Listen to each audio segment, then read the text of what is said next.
suis vraiment désolée, je suis dans un état pas possible. Je me suis endormie. J'ai fait un cauchemar affreux. Je suis désolée, il y avait du noir sur les yeux et du coup ça a fait ça, c'est affreux. Donc faites abstraction, faites comme si vous n'avez rien vu. De toute façon, moi j'ai ma petite façon de me maquiller.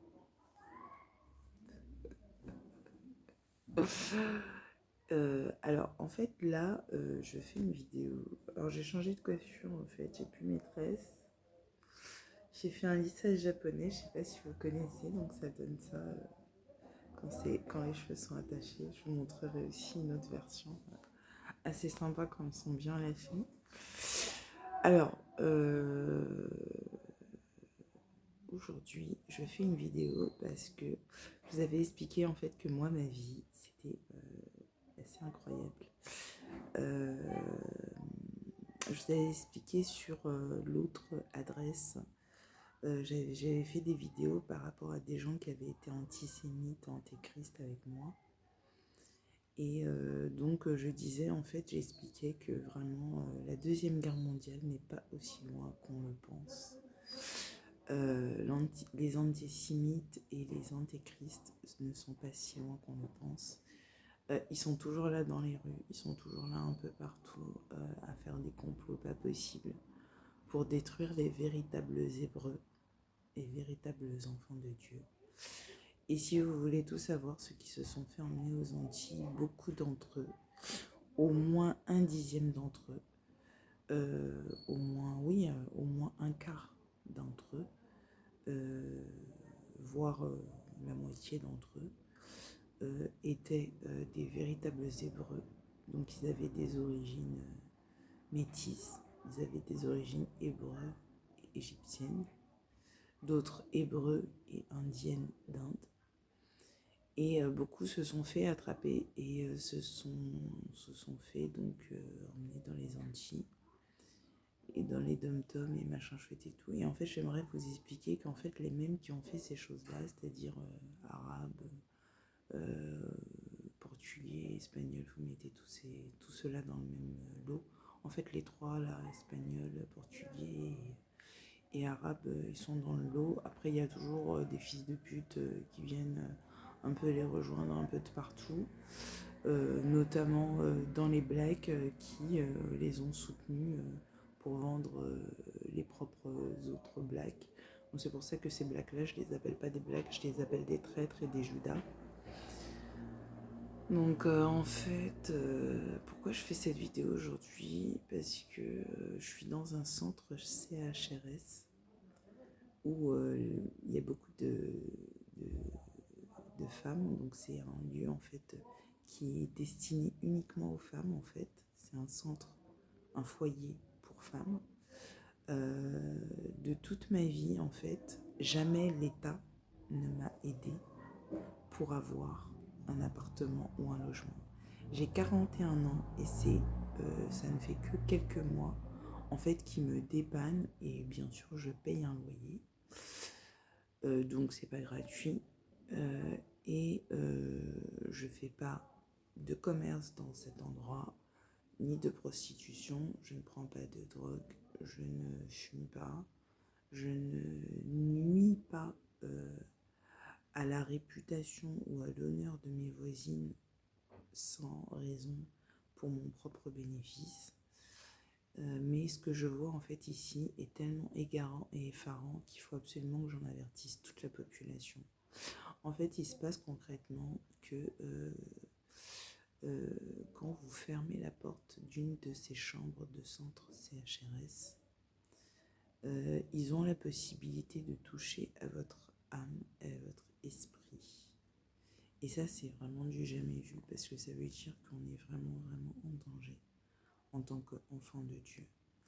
Je vous explique pourquoi. Parce que le Seigneur m'a révélé qu'il y avait des esclavagistes spirituels qui prenaient la vie éternelle de certains enfants de Dieu pour ensuite foutre ces enfants de Dieu après la mort avec leur propre être dans des animaux. Pour qu'ils tombent en fait dans une éternité animale, dans une éternité délabration. Et ça, c'est vraiment du jamais vu. Ça veut dire que malgré le fait que Dieu et que Jésus-Christ existent, si ces choses-là ont lieu ou que ces choses-là sont arrivées, toute la famille de Dieu est en danger sur la terre. Donc concrètement, en fait, ici, ils mettent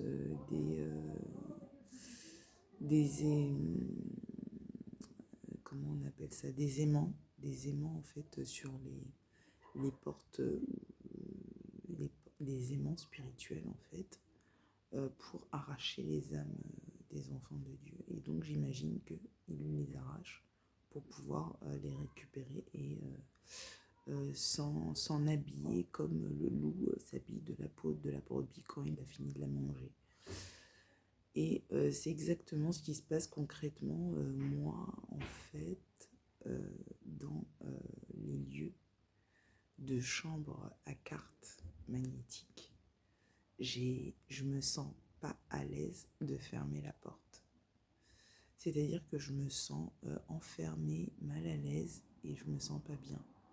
Et c'est exactement pour cette raison-là, parce qu'en fait, souvent, quand ils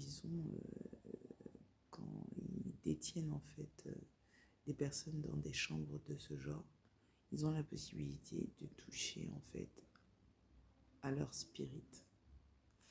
Et ça, c'est très dangereux pour nous. Donc en fait, ce qu'il nous faut maintenant savoir en tant qu'enfant de Dieu, c'est comment récupérer ce qui nous appartient. Et moi, vous savez que je suis un enfant de Dieu qui lutte pour la liberté, qui lutte pour les droits de l'homme, qui lutte vraiment pour la vérité. La vérité, ça m'intéresse. C'est pas une utopie ou un idéal pour se donner un genre. Je suis pas là pour me donner un genre. J'ai vraiment pas que ça à faire. J'ai pas le temps. Et j'ai même pas envie de réfléchir à qui a le temps pour ça. Parce que j'ai pas envie de perdre mon temps. Donc, du coup,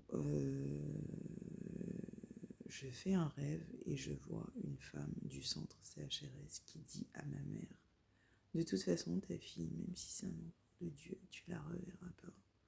Tu sais vraiment pas où est-ce qu'elle est arrivée, tu sais vraiment pas où est-ce qu'elle est tombée.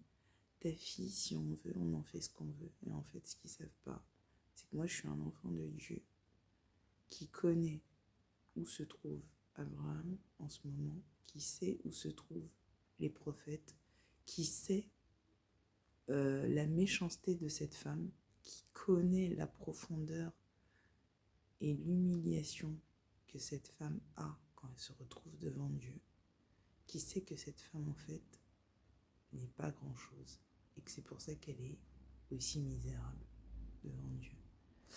Donc cette femme-là, elle dit ça à ma mère. En fait, je fais un rêve, je la vois. Elle dit à ma mère, et ma mère a dit mais moi j'ai tout fait pour sauver ma fille. Si c'est la banque postale qui a touché à son âme dans cette chambre, je vais détruire la banque postale. Et en fait, ce qu'ils savent pas, la banque postale, c'est que moi je peux les détruire mieux que ma mère. Parce que je suis arrivée en fait à un stade dans le spirit où j'ai qu'un geste à faire en fait pour dénoncer tous les crimes des gens. Et j'ai pas besoin de réfléchir très longtemps pour connaître les méthodes pour dénoncer les gens. Parce que je marche dans la vérité, je marche dans la sainteté, je marche dans le droit chemin. Et je sais qu'il y a une solution pour sauver sa peau des esclavagistes spirituels. Il y en a une comme il y en a aussi eu une pour sauver les esclaves des esclavagistes à l'époque de l'esclavage.